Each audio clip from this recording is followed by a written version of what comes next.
Assalamualaikum warahmatullahi wabarakatuh. Alhamdulillah, hari ini kita bertemu kembali di program terjemah M3Q MQA. Insya Allah hari ini kita akan masuk ke surah Asy-Syams. Mari kita awali terjemah kita hari ini dengan sama-sama membaca basmalah. Bismillahirrahmanirrahim. Selanjutnya kita bahas surah Asy-Syams. Surah Asy-Syams termasuk surah Makkiyah juga. Jumlah ayatnya ada 15. Kita baca bersama-sama dulu. A'udzu billahi minasyaitonir rajim. Bismillahirrahmanirrahim. Wasyamsi wadduhaha wal qamari idza talaha wan nahari idza jallaha wal laili idza yaghshaha was samai wa ma banaha wal ardi wa ma tahaha wa nafsin wa ma sawwaha fa alhamaha fujuraha wa taqwaha qad aflaha man zakkaha wa qad khaba man dassaha kazzabat samudu bitawaha idzim ba'atsa ashqaha faqala lahum rasulullahi naqatallahi wa suqyaha fakazzabuhu fa'aqaruha fadamdama alaihim rabbuhum bidzambihim fasawwaha wala yakhafu uqbaha. Shadaqallahul azim. Bismillah, dengan menyebut nama Allah Ar-Rahmani, zat yang maha pengasih, Ar-Rahimi, zat yang maha penyayang. Wasyamsi wadduhaha. Surah Asy-Syams ini berisi juga sumpah-sumpah Allah seperti kemarin yang kita bahas di surah Al-Balad. Nah, sumpah Allah di ayat 1 adalah wasyamsi, demi matahari, wadduhaha, dan siangnya dan sinarnya pada pagi hari. Jadi Allah bersumpah dengan matahari yang terang, memberikan penerang, memberikan sinar dari pagi hari sampai sore hari. Wal qamari, dan Allah bersumpah demi bulan, idza talaha, apabila mengiringinya. Jadi matahari bersinar di pagi hari sampai sore, malam ganti bulan yang bersinar. Tapi sinar bulan enggak seterang sinar matahari. Wan nahari, dan sumpah Allah demi siang, idza jallaha, apabila menampakkannya. Maksudnya Allah bersumpah dengan siang hari, di mana di siang hari itu semuanya menjadi tampak, kelihatan jelas. Walaili idza yaghshaha, walaili, dan demi malam, idza yaghshaha, apabila menutupi matahari. Jadi malam hari itu menutupi, mataharinya udah nggak kelihatan gitu kan, tapi yang tertutup sebenarnya nggak cuma matahari, tapi semuanya jadi gelap. Kita ya jalan di malam hari, kalau nggak ada lampu kan gelap, kecuali kalau lagi lagi purnama, maka mungkin nggak lampu pun bisa terang karena sinar bulannya sempurna. Kemudian Allah bersumpah juga dengan was-samai, demi langit, wama banaha, dan pembinaannya. Maksudnya demi langit dan pembangunannya. Karena langit itu kan ada yang nyiptakan. Siapa yang bangun? Berarti Allah Subhanahu wa ta'ala. Wal ardi, dan demi bumi, wama tohaha, dan penghamparannya. Jadi Allah bersumpah dengan bumi dan apa yang telah terhampar di bumi. Penghamparannya tuh bumi kan kalau kita lihat ya, kita dari Teluk Lingga ke Sangatta ke Bontang, mana kan bumi itu begitu ya, kita lewatin hamparan tanahnya dari ujung ke ujung seperti itu ya. Kalau kita ketemu laut baru ganti air. Nah, seperti itu hamparan bumi yang Allah ciptakan, dan dengan bumi itu Allah bersumpah di ayat ini.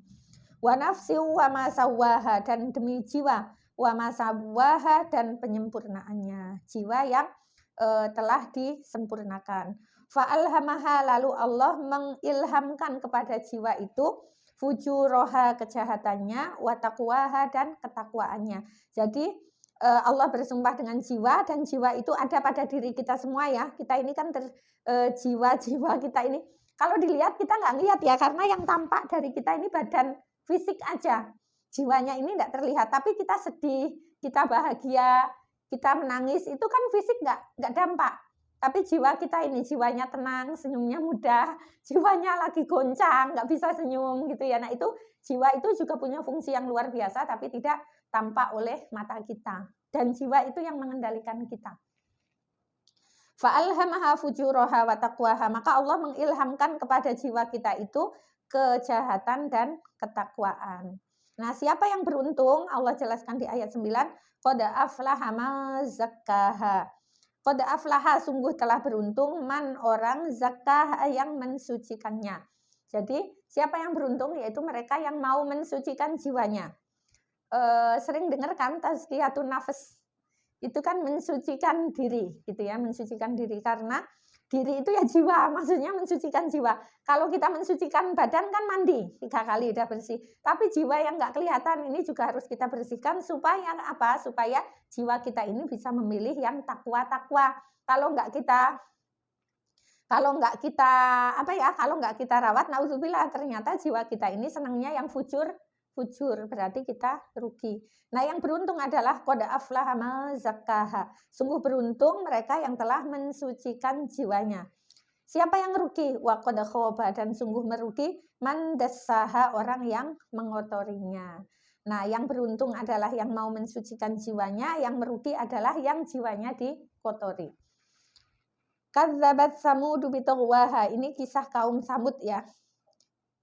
Sudah beralih dari jiwa tadi, kan Allah jelaskan jiwa itu Allah kasih ilham, bisa fujur, bisa takwa. Yang beruntung adalah orang yang mau mensucikan jiwanya, yang rugi adalah yang mengotori jiwanya.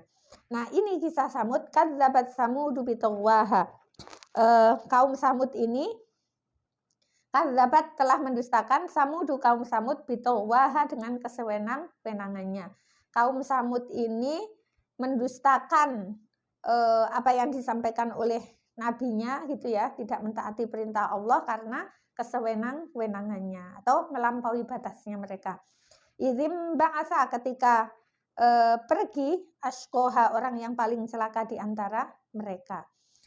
Orang yang paling celaka di antara mereka itu kisahnya di antara orang Samud, orang yang paling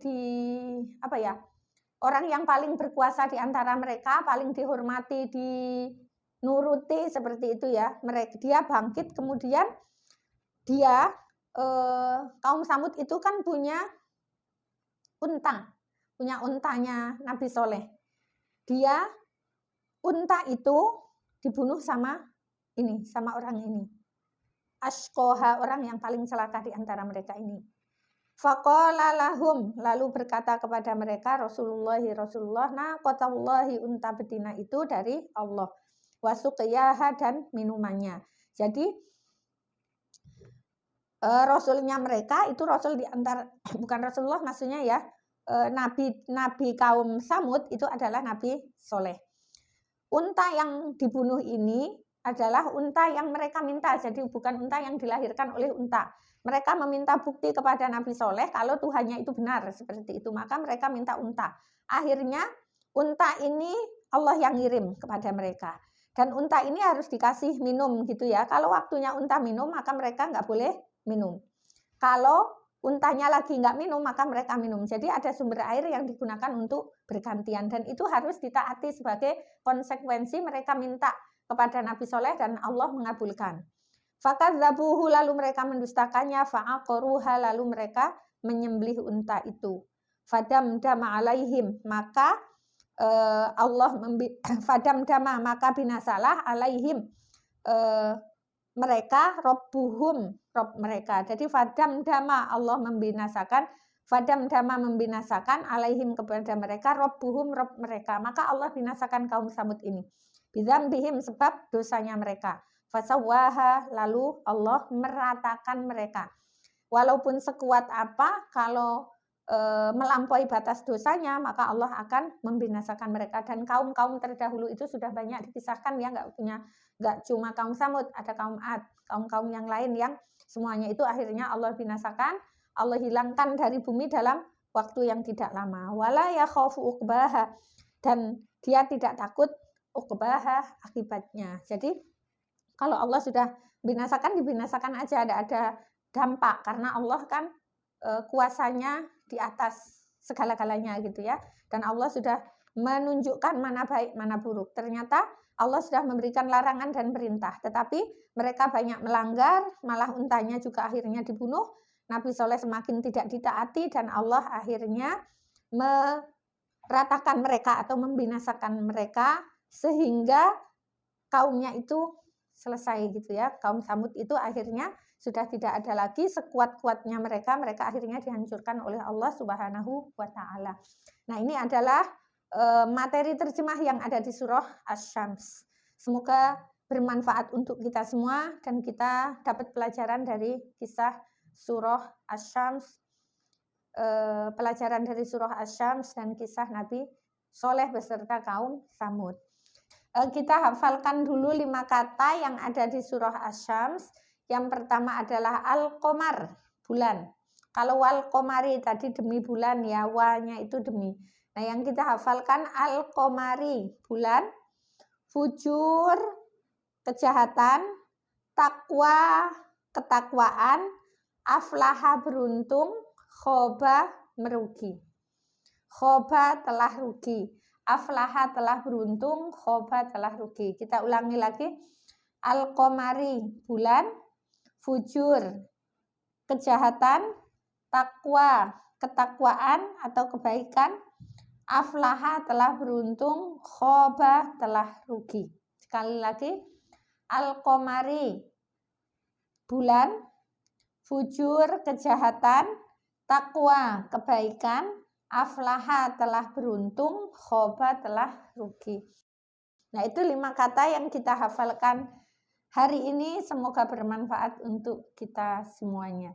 Billahi taufiq wal hidayah wa ridho wal inayah. Wassalamualaikum warahmatullahi wabarakatuh.